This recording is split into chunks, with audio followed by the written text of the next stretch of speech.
தமிழ் மக்கள் அனைவருக்கும் வணக்கம். டிஎன்பிஎஸ்சி குரூப் 4 எக்ஸாம் எழுத போறீங்களா? அப்போ கண்டிப்பா உங்களுக்கான வீடியோ தான் இது. கண்டிப்பா வீடியோவை ஸ்கிப் பண்ணாம வீடியோவை கடைசி வரைக்கும் பாருங்க. 6244 பணியிடங்களுக்கான குரூப் 4 எக்ஸாம் வருகிற ஜூன் 9ஆம் தேதி நடைபெற உள்ளது. டிஎன்பிஎஸ்சி குரூப் 4 எக்ஸாமுக்கு எல்லோரும் ஹால் டிக்கெட்டை டவுன்லோட் பண்ணியிருப்பீங்க. எக்ஸாமுக்கு என்னென்ன விஷயங்கள்லாம் செய்யலாம், எந்த விஷயங்கள்லாம் செய்யக்கூடாது, எக்ஸாம் சென்டருக்கு எதெல்லாம் எடுத்துகிட்டு போகலாம், என்னென்ன விஷயங்கள்லாம் எடுத்துகிட்டு போகக்கூடாதுன்ற முழு தகவல்களை இந்த வீடியோவில் தெளிவாக தெரிஞ்சுக்கலாம். மறக்காமல் வே டு தமிழன் சேனலுக்கு சப்ஸ்கிரைப் பண்ணிக்கோங்க. எக்ஸாம் சென்டருக்கு கண்டிப்பாக ஹால் டிக்கெட் எடுத்துகிட்டு போகணும். ஹால் டிக்கெட்டை இது வரைக்கும் பிரிண்ட் அவுட் எடுக்கலினா நீங்கள் உடனே எடுத்து வச்சுக்கோங்க. ஹால் டிக்கெட் கூட Aadhaar card, voter ID card, pan card, passport, driving licence இதில் ஏதாவது ஒரு ஐடி ப்ரூஃபை நீங்கள் ஜெராக்ஸோ அல்லது ஒரிஜினலோ நீங்கள் கண்டிப்பாக எடுத்துகிட்டு போய் தான் ஆகணும். ஹால் டிக்கெட்டும் கவர்மெண்ட் ஐடி ப்ரூஃப் ஏதாவது ஒன்றும் நீங்கள் எடுத்துகிட்டு போகாத பட்சத்தில் உங்களை எக்ஸாம் ஹாலுக்குள்ளே அலோவ் பண்ண மாட்டாங்க. அதனால் முன்னாடியே நீங்கள் ப்ரிப்பேர் பண்ணி வச்சுக்கோங்க. மேலும் உங்களுடைய ஹால் டிக்கெட்டில் உங்களுடைய பாஸ்போர்ட் சைஸ் ஃபோட்டோ மற்றும் சிக்னேச்சர் எல்லாம் சரியாக இருக்குதான்றதையும் செக் பண்ணிக்கோங்க. ஒருவேளை உங்களுடைய பாஸ்போர்ட் சைஸ் ஃபோட்டோ தெளிவாகவும் ஹால் டிக்கெட்டில் இல்லாமலும் இருந்தால் நீங்கள் கண்டிப்பாக பாஸ்போர்ட் சைஸ் ஃபோட்டோவை எடுத்துகிட்டு போகணும். எக்ஸாம் சென்டரில் உள்ள ஹெட் மாஸ்டர் அல்லது ப்ரொஃபஸர் உங்களுக்கு உங்களுடைய பாஸ்போர்ட் சைஸ் ஃபோட்டோ ஒட்டி அதில் சைன் பண்ணி சீல் போட்டு கொடுத்துருவாரு. அதன் பின்பு நீங்கள் எக்ஸாமுக்கு எழுத அலோவ் பண்ணுவாங்க. டிஎன்பிஎஸ்சி குரூப் 4 எக்ஸாமை பொறுத்த வரைக்கும் ஒரே எக்ஸாம் தான் நடக்கும். எக்ஸாம் பேட்டர்னை பொறுத்த வரைக்கும் 200 கேள்விகள், ஒவ்வொரு கேள்விக்கும் 1.5 மதிப்பெண்கள், மொத்தம் 200 கேள்விகளுக்கு 300 மதிப்பெண்கள். 200 கேள்விகளில் தமிழுக்கு 100 கேள்விகள் கேட்பாங்க.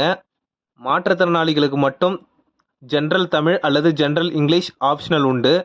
மற்ற அனைவரும் ஜென்ரல் தமிழ் கண்டிப்பாக எழுத வேண்டும். ஜென்ரல் தமிழில் 100 கேள்விகளுக்கு கண்டிப்பாக 40 கேள்விகள் சரியாக பதிலளித்தாதான் அடுத்த 100 கொஷினுக்கே உங்களுடைய ஆன்சர் ஷீட் வேலிடேட் பண்ணுவாங்க. ஜென்ரல் ஸ்டடீஸை பொறுத்த வரைக்கும் 100 கேள்விகள் கேட்டிருப்பாங்க. அதில் 75 கேள்விகள் அறிவியல், சமூக அறிவியல், வணிகவியல், பொருளாதாரம், நடப்பு நிகழ்வுகள், வரலாறு போன்ற பாடப்பிரிவுகளிலிருந்து 75 கேள்விகள் கேட்பாங்க. 25 கேள்விகள் திறனாய்வு மற்றும் கணிதத்திலிருந்து உங்களுக்கு கேட்டிருப்பாங்க. மொத்தம் 200 கேள்விகளுக்கு நீங்கள் விடையளிக்கிற மாதிரி இருக்கும். தேர்வு நேரத்தை பொறுத்த வரைக்கும் ஜூன் 9ஆம் தேதி காலை 9:30 மணி முதல் மதியம் 12:30 மணி வரை 3 மணி நேரம் எக்ஸாம் நடக்கும். குரூப் 4 எக்ஸாமில் ஒவ்வொரு கேள்விகளுக்கும் 5 விடைகள் கொடுத்துருப்பாங்க. நீங்கள் ஓஎம்ஆர் ஷீட்டில் ஷேட் பண்ணுற மாதிரி இருக்கும். ஓஎம்ஆர் ஷீட்டில் ஷேட் பண்ணுறதுக்கு நீங்கள் பிளாக் கலர் பால் பாயிண்ட் பெண்ணை தான் நீங்கள் பயன்படுத்தணும். அதாவது கருப்பு கலரில் உள்ள பந்து முனை பேனாவை நீங்கள் பயன்படுத்தணும். ஜெல் பேனாவையோ இங்கு பேனாவையோ பயன்படுத்தக்கூடாது. அப்படி மீறி பயன்படுத்துனீங்கன்னா உங்களுடைய ஆன்சர் ஷீட் வேலிடேட் ஆகாது. டிஎன்பிஎஸ்சி எக்ஸாம் சென்டருக்கு போகிறதுக்கு முன்னாடி நீங்கள் 2லேருந்து 3 பால் பாயிண்ட் பெண்ணை வாங்கிட்டு அதை நீங்கள் யூஸ் பண்ணி செக் பண்ணி பார்த்துக்கோங்க. மேலும் புது பேனாவை நீங்கள் எடுத்துகிட்டு போகாதீங்க. ஆல்ரெடி யூஸ் பண்ண பிளாக் கலர் பால் பாயிண்ட் பெண்ணை எடுத்துகிட்டு போகிறது இன்னும் நல்லது. எக்ஸாம் சென்டருக்கு புது பேனாவை எடுத்துகிட்டு போயிட்டு பயன்படுத்துகிறத அவாய்ட் பண்ணிடுங்க. டிஎன்பிஎஸ்சி குரூப் 4 எக்ஸாம் எழுத போகிறவங்க கண்டிப்பாக இந்த எக்ஸாம் டைமிங் விஷயத்த கண்டிப்பாக தெரிஞ்சு வச்சுக்கிறது மிகவும் முக்கியமானது. எக்ஸாமை பொறுத்த வரைக்கும் 9:30 மணிக்கு தான் ஆரம்பிக்கும். அதற்காக நீங்கள் 9:30 மணிக்கு போகக்கூடாது. எக்ஸாம் சென்டருக்கு காலையில் 8:30 மணிலேருந்து 9 மணிக்குள்ளே நீங்கள் உங்களுடைய கிளாஸில் எங்கே உங்களுக்கு அலாட் பண்ணியிருக்காங்களோ அந்த சீட்டில் போயிட்டு உட்காந்துடணும். 9:01க்கு நீங்கள் வந்தால் கூட எக்ஸாம் எழுதுறதுக்கு உங்களுக்கு அலோவ் பண்ண மாட்டாங்க. இதனால் பல மாணவர்கள் தேர்வு நேரத்திற்கு சரியாக வராதனால் மன உளைச்சல் ஏற்பட்டு தேர்வு எழுத முடியாமலும் போகிறது. நீங்கள் எக்ஸாம் சென்டருக்கு சரியான நேரத்துக்கு வராமல் எக்ஸாம் சென்டருக்குள்ளே கண்டிப்பாக உங்களை அலோவ் பண்ண மாட்டாங்க. அதனால் 9 மணிக்குள்ளே வந்துடுங்க. ஒருவேளை லேட்டாக வந்துட்டிங்கன்னா நீங்கள் ஒரு வருஷத்தை இழந்துட்டதா அர்த்தம். அதாவது இந்த வருஷம் டிஎன்பிஎஸ்சி எக்ஸாம் எழுத முடியாது, அடுத்த வருஷம் டிஎன்பிஎஸ்சி எக்ஸாம் தான் எழுத முடியும். அதனால் எக்ஸாம் சென்டருக்கு 9 மணிக்குள்ளே வந்துடுங்க. இந்த முறை டிஎன்பிஎஸ்சி நிர்வாகம் ஸ்ட்ரிக்டாக சொல்லிட்டாங்க. 9 மணிக்கு நீங்கள் எக்ஸாம் ஹாலுக்கு போனதுக்கப்புறம் உங்ககிட்ட ஓஎம்ஆர் ஷீட் கொடுப்பாங்க.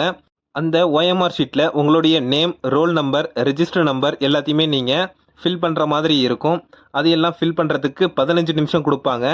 9 to 9:15 மணி வரைக்கும் ஓஎம்ஆர் ஷீட்டை ஃபில் பண்ணுவீங்க. 9:15 மணிலேருந்து 9:30 மணி வரைக்கும் கொஷின் புக்லெட்டில் உள்ள நம்பரை ஓஎம்ஆர் ஷீட்டில் ஃபில் பண்ணுறதுக்கு டைம் கொடுப்பாங்க. அந்த டைமை ஃபில் பண்ணிக்கோங்க.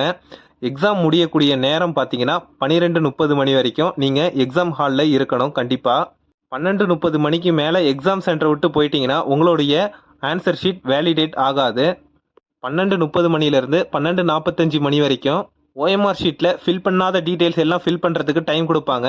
அந்த டைமை யூஸ் பண்ணி நீங்கள் ஓஎம்ஆர் ஷீட்டை கம்ப்ளீட் பண்ணிக்கோங்க. ஓஎம்ஆர் ஷீட்டில் ஏதாவது ஃபில் பண்ணாமல் இருந்தால் உங்களுடைய ஆன்சர் ஷீட் மார்க்குக்கு நெகட்டிவ் மார்க் கொடுப்பாங்க. அதை பற்றி வீடியோட கடைசியில் சொல்கிறேன்.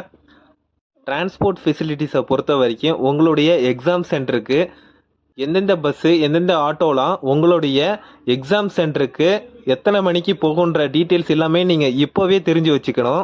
எக்ஸாம் ஹாலுக்கு 9 மணிக்குள்ளே நீங்கள் வராத பட்சத்தில் எந்த ஒரு காரணத்தை சொன்னாலும் எக்ஸாம் எழுத அலோவ் பண்ண மாட்டாங்க. நீங்கள் என்ன தான் கெஞ்சி கேட்டாலும் எக்ஸாம் எழுத அலோவே பண்ண மாட்டாங்க. பஸ்ஸு லேட் ஆகிடுச்சு, ஆட்டோ லேட் ஆகிடுச்சின்றது எந்த ஒரு காரணத்தையும் நீங்கள் சொல்ல முடியாது. டிஎன்பிஎஸ்சி எக்ஸாமுக்கான கொஸ்டின்ஸுக்கான ஆன்சரை நீங்கள் ஓஎம்ஆர் ஷீட்டில் தான் ஃபில் பண்ணுற மாதிரி இருக்கும். ஓஎம்ஆர் ஷீட்டுக்கான பிடிஎஃப் லிங்க் டிஸ்கிரிப்ஷனில் கொடுக்குறேன். இந்த பிடிஎஃப்பில் உள்ள ஓஎம்ஆர் ஷீட்டை டவுன்லோட் பண்ணிவிட்டு அதை பிரிண்ட் எடுத்து நீங்கள் ஒன்ஸ் எக்ஸாம் எழுதுறதுக்கு போகிறதுக்கு முன்னாடி நீங்களே ஒரு வாட்டி எழுதி பார்த்துக்கோங்க. மேலும் ஓஎம்ஆர் ஷீட்டில் பிளாக் பால் பாயிண்ட் பென்னை யூஸ் பண்ணி நீங்கள் ஷேட் தான் பண்ணணும். டிக் பண்ணுறதோ இன்ட்டு மார்க் கொடுக்குறதோ குறியீடு ஏதாவது போடுறதோ இந்த மாதிரி செயல்களில் ஈடுபடக்கூடாது. ஓஎம்ஆர் ஷீட்டில் நீங்கள் ஷேட் மட்டும்தான் பண்ணணும். ஒரு கேள்விகளுக்கு 2 ஆப்ஷன் அல்லது 3 ஆப்ஷன்ற மாதிரி நீங்கள் ஷேட் பண்ணக்கூடாது. ஒரு கேள்விகளுக்கு ஒரு ஆப்ஷனை தான் நீங்கள் ஷேட் பண்ணணும். ஓஎம்ஆர் ஷீட்டில் லெஃப்ட் சைடில் ஹால் டிக்கெட்டில் உள்ள உங்களுடைய விவரங்கள் எல்லாத்தையுமே ஓஎம்ஆர் ஷீட்டில் ஃபில் பண்ணுற மாதிரி இருக்கும். ஓஎம்ஆர் ஷீட்டில் நீங்கள் 2 இடத்துல கையெழுத்து போடுற மாதிரி இருக்கும். ஓஎம்ஆர் ஷீட்டோடைய ஃப்ரண்ட் பேஜில் லெஃப்ட் சைடில் கீழே உங்களுடைய கையெழுத்து போடுற மாதிரி இருக்கும். அதே ரைட் சைடில் பார்த்தீங்கன்னா உங்களுடைய இடது கை அல்லது வலது கை விரல் ரேகையை கண்டிப்பாக பதிவு பண்ணணும். மாற்றுத்திறனாளிகள் விரல் ரேகையை பதிவு பண்ண முடியாத பட்சத்தில் ஓஎம்ஆர் ஷீட்டில் அந்த இடத்துல விரல் ரேகையை பதிவு பண்ணாமல் அப்படியே விட்டுறலாம். ஓஎம்ஆர் ஷீட்டோடைய ஃபஸ்ட் பேஜில் ரைட் சைடில் பார்த்தீங்கன்னா 200 கேள்விகளுக்கான விடைகளை ஆப்ஷன் ABCDE அப்படின்னு கொடுத்துருப்பாங்க. நீங்கள் எந்த விடை சரியாக இருக்கோ அந்த ஆப்ஷனை மட்டும் நீங்கள் ஷேர் பண்ணுங்கள். ஒரே கேள்விகளுக்கு 2-3 ஆன்சரை ஷேர் பண்ணிடாதீங்க. 200 கேள்விகளுக்கான விடையை ஆன்சர் ஷீட்டில் ஷேர் பண்ணதுக்கப்புறம் லெஃப்ட் சைடில் பார்த்தீங்கன்னா ஏ ஆப்ஷனை 200க்கு எவ்வளோ நீங்கள் செலக்ட் பண்ணி ஷேர் பண்ணியிருக்கீங்களோ அது எல்லாமே ஃபில் பண்ணுற மாதிரி இருக்கும். அதே போல் பி ஆப்ஷன் எவ்வளோ நீங்கள் செலக்ட் பண்ணியிருக்கீங்களோ ஷேர் பண்ணியிருக்கீங்களோ அது எல்லாமே டோட்டல் பண்ணி போடுற மாதிரி இருக்கும். சி ஆப்ஷன், டி ஆப்ஷன், இ ஆப்ஷனில் எவ்வளோ நீங்கள் ஷேர் பண்ணியிருக்கீங்களோ எல்லாத்துக்குமே நீங்கள் தனித்தனியாக எவ்வளோ ஷேர் பண்ணியிருக்கீங்களோ அது எல்லாமே நீங்கள் போட்டு கண்டிப்பாக ஃபில் பண்ணணும். ஓஎம்ஆர் ஷீட்டோடைய பேக் சைடு பேஜை பார்த்தீங்கன்னா ஓஎம்ஆர் ஷீட்டில் எப்படியெல்லாம் ஃபில் பண்ணணுன்றத இன்ஸ்ட்ரக்ஷன் எல்லாமே கொடுத்துருப்பாங்க. அது எல்லாத்தையுமே ரீட் பண்ணிடுங்க. ஓஎம்ஆர் ஷீட்டோடைய ஃப்ரண்ட் பேஜில் உங்களுடைய கையெழுத்து மற்றும் விரல் ரேகையை பதிவு பண்ணியிருப்பீங்க. அதே போல் ஓஎம்ஆர் ஷீட்டோடைய பேக் பேஜில் பார்த்தீங்கன்னா உங்களுடைய கையெழுத்து கண்டிப்பாக பதிவு பண்ணணும். ஸோ ஓஎம்ஆர் ஷீட் வாங்கின உடனே கண்டிப்பாக உங்களுடைய கையெழுத்தை போட்டுருங்க. எந்தெந்த தவறுகளுக்கு உங்களுடைய மதிப்பெண்களை குறைப்பாங்கன்றதை தெரிஞ்சுக்கோங்க. விண்ணப்பதாரர் பதிவு எண்ணை தவறாமல் பதிவு பண்ணிட்டீங்கன்னா அதற்கு 2 மதிப்பெண்கள் மொத்த மதிப்பெண்கள்லேருந்து குறைக்கப்படும். 2வது பாயிண்ட்டு, ஓஎம்ஆர் ஷீட்டில் செகண்ட் காலத்தில் ABCDEன்ற ஆப்ஷனை நீங்கள் சூஸ் பண்ணி 200 கேள்விகளுக்கு ஷேர் பண்ணியிருப்பீங்க. அதற்கான மொத்த எண்ணிக்கையை கால்குலேட் பண்ணி லெஃப்ட் சைடில் ஃபில் பண்ணுவீங்க. அது மாதிரி விஷயத்தில் நீங்கள் தவறாக ஃபில் பண்ணியிருந்தாலோ அல்லது ஃபில் பண்ணாமல் அந்த பக்கத்தை விட்டிருந்தாலோ அதற்கு 2 மதிப்பெண்கள் குறைக்கப்படும். மொத்த மதிப்பெண்களில் 2 மதிப்பெண் தான் குறைப்பாங்க. நீங்கள் எடுக்கக்கூடிய மொத்த மதிப்பெண்களில் அரை மதிப்பெண்கள் குறைத்தாலே நீங்கள் பல்லாயிரக்கணக்கான பேர்களுக்கு பின்னாடி போயிடுவீங்க. அதனால் கவனமாக இருங்க. வினா தொகுப்பு எண்கள் எழுதுவதற்கு ஒதுக்கப்பட்டுள்ள இடத்தில் வினா தொகுப்பு எண் எழுதப்படாமலோ அல்லது பகுதியளவு எழுதப்பட்டிருந்தாலோ விண்ணப்பதாரர் பெற்ற மொத்த மதிப்பெண்களிலிருந்து 5 மதிப்பெண்கள் குறைக்கப்படும். அதனால் ஓஎம்ஆர் ஷீட்டில் உங்களுடைய டீட்டெயில்ஸை ஃபில் பண்ணதுக்கப்புறம் ஒன்ஸ் செக் பண்ணிக்கோங்க. ஓஎம்ஆர் ஷீட்டில் கண்டிப்பாக ஃப்ரண்ட் பேஜ் பேக் பேஜில் உங்களுடைய கையெழுத்து போட்டிருக்கணும். இன்விஜிலேட்டர் கையெழுத்தும் அதில் பதிவாகியிருக்கணும். இன்விஜிலேட்டர் பதிவு பண்ணலினா நீங்கள் அவங்கக்கிட்ட கேட்டு உங்களுடைய ஓஎம்ஆர் ஷீட்டில் கையெழுத்து போட சொல்லிடுங்க. உங்களுடைய இடது கை அல்லது வலது கை விரல் ரேகை கண்டிப்பாக பதிவு ஆகியிருக்கணும். மாற்றுத்திறனாளிகளுக்கு மட்டும் விரல் ரேகை பதிவு செய்ய தேவையில்லை. அவர்கள் பதிவு செய்ய முடிந்தால் கண்டிப்பாக பதிவு செஞ்சுக்கலாம். ஓஎம்ஆர் ஷீட்டில் எல்லா கொஷினுக்கும் நீங்கள் பதில் அளிக்கணும். ஏதாவது ஒரு கொஷினுக்கு நீங்கள் பதில் அளிக்காமல் விட்டுருந்தீங்கன்னா அதற்கும் பெனால்ட்டியாக மொத்த மதிப்பெண்கள்ல இருந்து 2 மதிப்பெண்கள் குறைக்கப்படும். அதனால் 200 கேள்விகளுக்கு 200 விடைகளையும் நீங்கள் ஷேர் பண்ணிடுங்க. அதர் இன்ஸ்ட்ரக்ஷன் பற்றி தெரிஞ்சுக்கலாம். எக்ஸாம் சென்டருக்கு ப்ளூடூத்து, மொபைல் ஃபோன் போன்ற எந்த ஒரு மின்னணு சாதனங்களையும் எடுத்துகிட்டு போகக்கூடாது. ஒருவேளை நீங்கள் மொபைல் ஃபோன் எடுத்துகிட்டு போயிட்டு எக்ஸாம் ஹாலுக்கு வெளியில் வச்சுருந்தீங்கன்னா அது மிஸ் ஆகிட்டா நிர்வாகம் பொறுப்பேற்காது.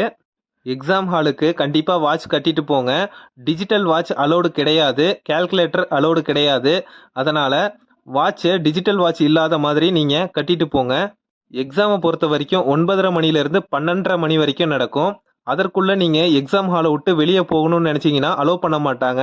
மீறியும் நீங்கள் வெளியில் போயிட்டீங்கன்னா உங்களுடைய ஆன்சர் ஷீட் வேலிடேட் ஆகாது. ஓஎம்ஆர் ஷீட்டில் நீங்கள் ஆப்சண்ட்ன்றதை மார்க் பண்ணி வச்சுருவாங்க. எக்ஸாம் ஹாலுக்கு உங்களுடைய தேவைக்கேற்ப எக்ஸாம் பேட் எடுத்துகிட்டு போகலாம். எக்ஸாம் பேடில் எந்த ஒரு எழுத்தும் பதிவாகி இருக்கக்கூடாது. மேலும் எக்ஸாம் சென்டருக்கு வாட்டர் பாட்டில் எடுத்துகிட்டு போகலாம். ஸோ வாட்டர் பாட்டில் கண்டிப்பாக எடுத்துகிட்டு போங்க. இது இல்லாமல் வேறு ஏதாவது உங்களுக்கு இன்ஸ்ட்ரக்ஷன் தெரிஞ்சதுன்னா கண்டிப்பாக கமெண்ட் பண்ணுங்கள். ஓஎம்ஆர் ஷீட் டிஸ்கிரிப்ஷனில் இருக்குது, பிரிண்ட் அவுட் எடுத்து யூஸ் பண்ணிக்கோங்க. இந்த வீடியோ பிடிச்சிருந்தால் லைக் பண்ணுங்கள், கமெண்ட் பண்ணுங்கள், மறக்காமல் உங்கள் நண்பர்களுக்கு ஷேர் பண்ணுங்கள். வே டு தமிழ் சேனலுக்கு சப்ஸ்கிரைப் பண்ணிக்கோங்க. தேங்க்ஸ் ஃபார் வாட்சிங். எதிர்காலத்தில் அரசு பணியில் பணிபுரிய உங்கள் அனைவருக்கும் எனது வாழ்த்துக்கள். நன்றி, வணக்கம்.